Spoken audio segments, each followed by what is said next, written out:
Piccadilly, London, May 1876, just past midnight. Three men in top hats walk in silence along an empty street. One of them slips into a doorway and disappears. Minutes later, he's gone, and so is a painting worth more than any picture in the world. Not just any painting. The most famous portrait in England, Gainsborough's Duchess of Devonshire. Cut clean from its frame with a blade. No alarm, no struggle, no suspect. Just an empty gold frame and a mystery that would take Scotland Yard 25 years to solve. The gallery owners wake up to a nightmare. The most valuable painting in Britain gone, without a trace. No fingerprints. No witnesses. No ransom note. Detectives comb every pawn shop, every smuggling route, every known criminal in London. Nothing.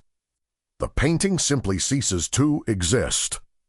Scotland Yard's best investigator, Robert Anderson, becomes convinced that only one man could pull off a crime this clean, this arrogant, this perfect. He gives that man a nickname that will outlive them both. The Napoleon of the criminal world. His real name is Adam Worth, and at the time of the theft, almost nobody in London even knows what he looks like. Adam Worth is born in 1844 into a poor Jewish family in Germany. At 5 years old, his family crosses the Atlantic and settles in Cambridge, Massachusetts, where his father scrapes by as a tailor. There is no fortune here, no privilege. Just a cramped house, and a childhood spent watching his family struggle for every dollar. At 14, Worth runs away. He drifts to Boston, then to New York City, a teenager alone in the largest, hardest city in America. He takes one honest job as a store clerk. It lasts a month. When the Civil War breaks out, 17-year-old Worth lies about his age and enlists, not for glory, but for the $1,000 bounty. It is the first transaction of a life built entirely on angles. Worth is wounded, and in the chaos of war, he is mistakenly reported dead. Instead of correcting the record, he deserts and discovers something valuable. If the army thinks you're dead, you can enlist again under a new name, collect another bounty, and vanish again. He does this again and again. It's his first taste of a simple truth that will define his entire life. The world rewards the man clever enough to become someone else. When the war ends, Worth doesn't come home. He becomes a pickpocket on the streets of New York, poor, invisible, and furious at a world that never gave him anything. He isn't chasing violence. He's chasing respect, wealth, and the one thing his childhood never had, status. Worth rises fast. He builds his own gang of pickpockets, then graduates to bank jobs under the wing of New York's most powerful fence, firm Mandelbaum. With his partner, safecracker Charlie Bullard, he tunnels into the vault of the Boylston National Bank in Boston and walks away with a fortune. The Pinkerton Detective Agency starts hunting him. So Worth does what he always does. He disappears and reinvents himself. He crosses the Atlantic, settles in London, and buys a grand house at Clapham Common. He rents an apartment in Mayfair. He adopts a new name, Henry Raymond. To Victorian high society, he is a charming, wealthy gentleman. Underneath, he is quietly building the most sophisticated criminal network Europe has ever seen, one where his own men never even learn his real name. By 1876, Worth's network spans continents, forgery rings, smuggling routes, and burglary crews he directs like a general, always from a distance, always with one rule: no violence. Then, an opportunity crosses his path. Thomas Gainsborough's masterpiece, the portrait of Georgiana, Duchess of Devonshire, recently sold for the highest price ever paid for a painting, is on display at a gallery on Old Bond Street. Worth doesn't need the money. He is already rich. This is something else: ambition, obsession, ego. On a misty May night, he and two accomplices walk to the gallery.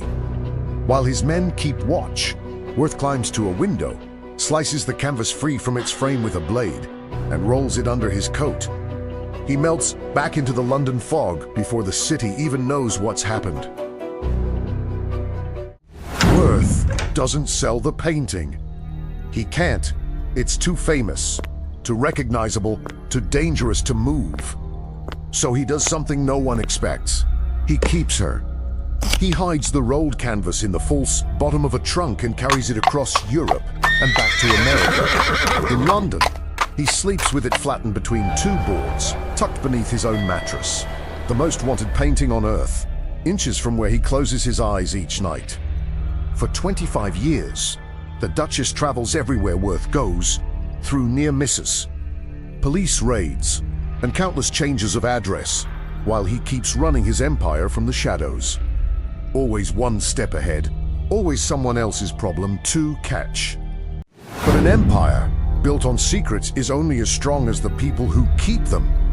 In Paris, Worth's own brother is caught trying to cash a forged check, arrested, extradited.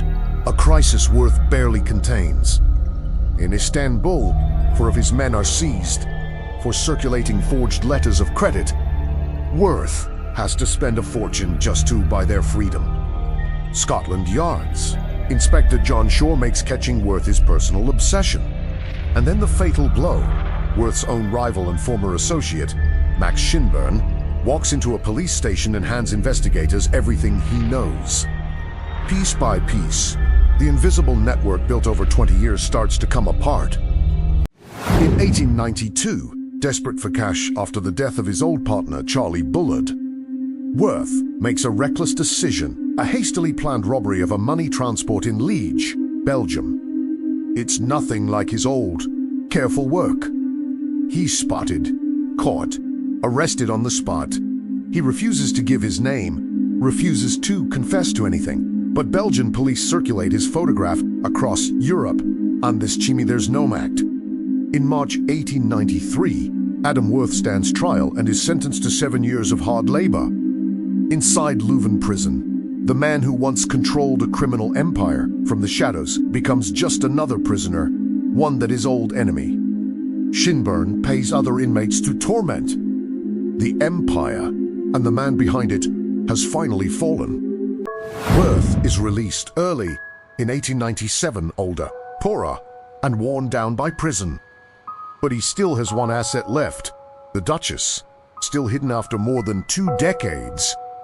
In 1901, he finally makes contact with the Pinkerton agency, the same men who chased him for 30 years, and quietly negotiates the painting's return for a reward, no questions asked. The Gainsborough finally goes back to its rightful owners. Just 4 days later, on January 8, 1902, Adam Worth dies of heart failure. He is buried in an unmarked grave in London's Highgate Cemetery. No headstone, no name. But his story doesn't end there. Arthur Conan Doyle, fascinated by tales of the Napoleon of crime, uses him as the model for the most brilliant villain in fiction, Professor James Moriarty. The poor immigrant boy who wanted status more than anything else finally got it, not as Henry Raymond, gentleman of Mayfair, but as the real man behind literature's greatest criminal mastermind.